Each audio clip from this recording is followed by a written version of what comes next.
ನ್ಯಾಯ ಸಿಗುವಲ್ಲಿವರೆಗೆ ಇದನ್ನು ಒಯ್ಯಬಲ್ಲ ಒಬ್ಬ ಹೋರಾಟಗಾರ್ತಿ ದಯವಿಟ್ಟು ಸೌಂದರ್ಯ.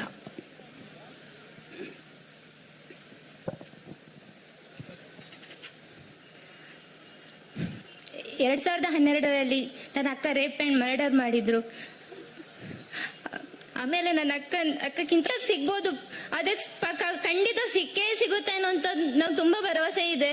ಅದೇ ಇಲ್ಲಿ ಎಲ್ಲಾ ತಾಯಂದಿರು ಅಕ್ಕಂದಿರೆಲ್ಲ ಸೇರಿದಿರಲ್ಲ, ಅದೇ ನಮಗೆ ದೊಡ್ಡ ಫಲವಾಗಿ ಸಿಕ್ಕಿದೆ. ಧನ್ಯವಾದಗಳು ಸೌಂದರ್ಯ. ನಿಮ್ಮ ಜೊತೆ ನಾವೆಲ್ಲರೂ ಇದ್ದೇವೆ ಅನ್ನೋ ಭರವಸೆಯನ್ನ ನಾವು ಈ ವೇದಿಕೆ ಮೇಲೆ ಕೊಡ್ತಾ ಇದ್ದೇವೆ. ಈಗ ಸೌಜನ್ಯ ಕೇಸನ್ನ ಯಾವತ್ತು ತೇಪೆ ಹಾಕಿ ಮುಚ್ಚಲಾಯ್ತೋ ಇಂಥವನ ಅಪರಾಧಿ ಅಂತ ಯಾರೋ ಬಡಪಾಯಿನ ಕಳಿಸಿ ಆತ ಹೊರಗೆ ಬಂದ ತಕ್ಷಣ ನಾನು ನಿಮ್ಮ ಜೊತೆಗಿದ್ದೇನೆ ಅಂತ ಗಟ್ಟಿದನಿಯಾಗಿ ನಿಂತವರು ಪ್ರಸನ್ನ ರವಿ. ಹೋರಾಟದ ಮುಂಚೂಣಿಯಲ್ಲಿ ನಿಂತು ಅವರ ಮಾತುಗಳೇ ನಮಗೆ ಸ್ಫೂರ್ತಿದಾಯಕ. ಯಾವುದಕ್ಕೂ ಜಗ್ಗುವವರಲ್ಲ. ಅವರಿಗೂ ಬೇಕಾದಷ್ಟು ವ್ಯಕ್ತಿತ್ವ ಹನನಾಯ್ತು, ಚಾರಿತ್ರ್ಯ ಹನನಾಯ್ತು, ಏನೇನೋ ಹೇಳಿದ್ರು. ಆದರೆ ಪ್ರಸನ್ನ ಗಟ್ಟಿ ಧ್ವನಿಯಾಗಿ ನಮ್ಮ ಜೊತೆ ಇದ್ದಾರೆ. ದಯವಿಟ್ಟು ಪ್ರಸನ್ನ ರವಿ ಅವರು ವೇದಿಕೆಗೆ ಬರಬೇಕು, 4 ಮಾತುಗಳನ್ನು ಆಡಬೇಕು ಅಂತ ಕೇಳ್ಕೊಳ್ತಾ ಇದ್ದೀನಿ.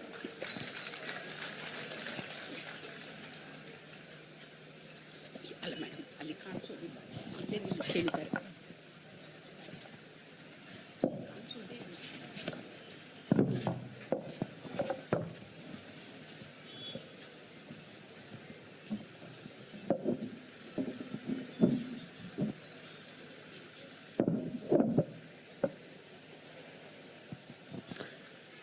ನನ್ನ ಆರಾಧ್ಯ ದೈವ ಕದ್ರಿ ಮಂಜುನಾಥನಿಗೆ ವಂದಿಸುತ್ತಾ, ಇವತ್ತು ಈ ಒಂದು ಹೋರಾಟದಲ್ಲಿ ಭಾಗಿಯಾದಂತಹ ಪ್ರತಿ ಜಿಲ್ಲೆಯಿಂದ ಬಂದಂತಹ ಯಾವುದೇ ಅಪೇಕ್ಷೆ ಇಲ್ಲದೆ, ಯಾವುದೇ ನಿರೀಕ್ಷೆ ಇಲ್ಲದೆ, ಕೇವಲ ತಾನೋರ್ವ ತಾಯಿಯನ್ನ ನಿಟ್ಟಿನಲ್ಲಿ ಎಲ್ಲ ಮರೆತು, ರಾಜಕೀಯ ಪಕ್ಷ ಜಾತಿ ಧರ್ಮ ಮರೆತು ಈ ಒಂದು ವೇದಿಕೆಯಡೆಯಲ್ಲಿ ಆಸೀನರಾದಂತಹ ಎಲ್ಲ ಸಹೃದಯ ತಾಯಂದಿರಿಗೆ ನಾನು ಶಿರಸ ವಂದಿಸ್ತಾ ಇದ್ದೇನೆ.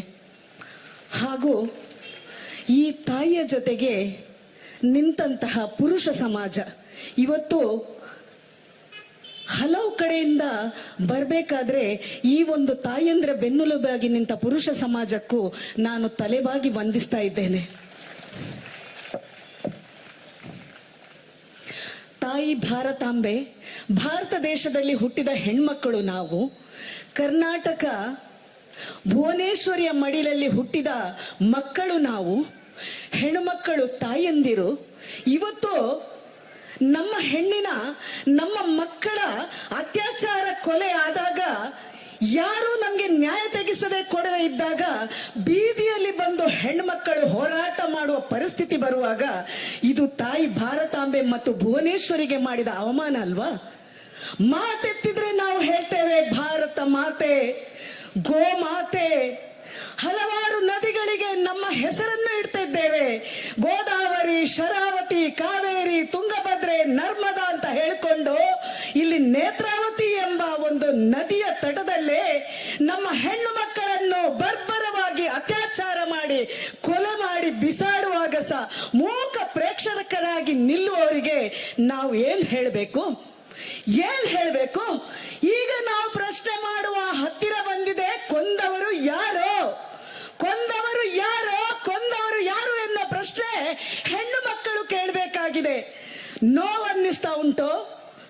ತಾಯಿಯ ಗರ್ಭದಲ್ಲಿ 9 ತಿಂಗಳು ಆ ತಾಯಿ ತನ್ನ ಮಗಳನ್ನು ಹೊಟ್ಟೆಯಲ್ಲಿ ಇರಿಸಿ, ಆನಂತರ ಆ ಮಗು ಭೂಮಿಗೆ ಇಳಿದಾಗ ಭೂಮಿ ತಾಯಿ ಅಂತ ಹೇಳ್ತೇವೆ, ಧರೆಗಿಳಿದು ಬಂದಾಗ ಆ ತಾಯಿ ಮೊದಲು ಖುಷಿ ಪಡುವವಳು. ಆ ತಾಯಿ ಹೊಟ್ಟೆಯಲ್ಲಿದ್ದ ಮಗುವಿನ ರಕ್ಷಣೆ ಮಾಡೋದಕ್ಕೋಸ್ಕರ ತನ್ನ ಪ್ರೌಢಾವಸ್ಥೆಗೆ ಬರುವಾಗ ತನ್ನ ಮಗಳನ್ನು ಕಣ್ಣಿನ ರೆಪ್ಪೆ ಅಂತ ನೋಡಿಕೊಳ್ತಾಳೆ, ಶಾಲೆಗೆ ಕಳಿಸ್ತಾಳೆ, ಕಾಲೇಜಿಗೆ ಕಳಿಸ್ತಾಳೆ.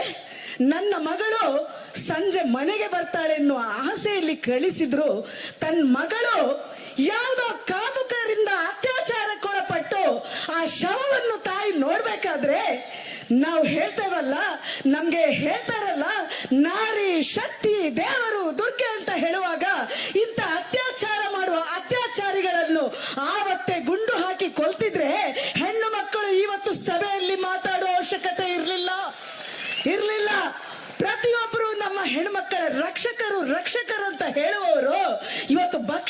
ತಲೆಬಾಗಿ ವರ್ತಿಸುವಾಗ ನಾವು ಯಾರಲ್ಲಿ ಪ್ರಶ್ನೆ ಕೇಳಬೇಕು?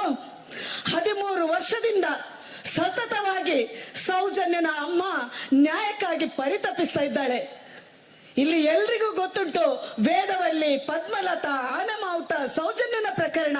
ನಾನಿವತ್ತು ಸೌಜನ್ಯನ ಮಗಳು ಮಗಳು ಮಗಳು ಅಂತ ಪ್ರತಿ ಸಲ ಎಲ್ಲ ವೇದಿಕೆಯಲ್ಲಿ ಹೇಳಿಕೊಂಡು ಬಂದವಳು, ಇವತ್ತು ಅವಳ ತಂಗಿ ಬಂದು ನನ್ನ ಅಕ್ಕನ ಅತ್ಯಾಚಾರ ಮತ್ತು ಕೊಲೆ ಆದ ನಂತರ ಒಂದೇ ಒಂದು ಪ್ರಕರಣಗಳು ಆಗ್ಲಿಲ್ಲ ಅಂತ ಹೇಳುವಾಗ ಅತ್ಯಾಚಾರಿಗಳಿಗೂ ಭಯ ಉಂಟು.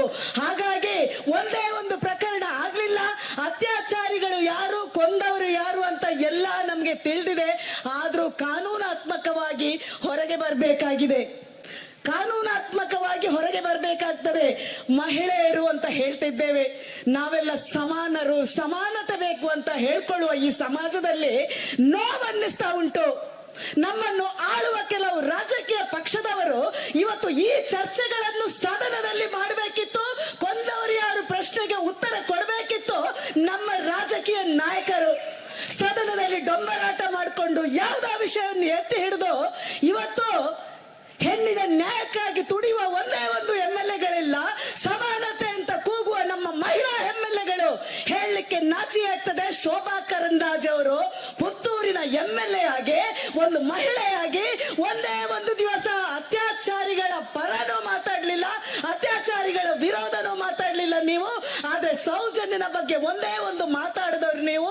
ಆ ಗೌಡ ಸಮುದಾಯಕ್ಕೆ ಸೇರಿದ ನೀವೊಂದು MLA, ನೀವೊಂದು ಹೆಣ್ಣ ಅಂತ ನಾನು ಪ್ರಶ್ನೆ ಕೇಳ್ತೇನೆ.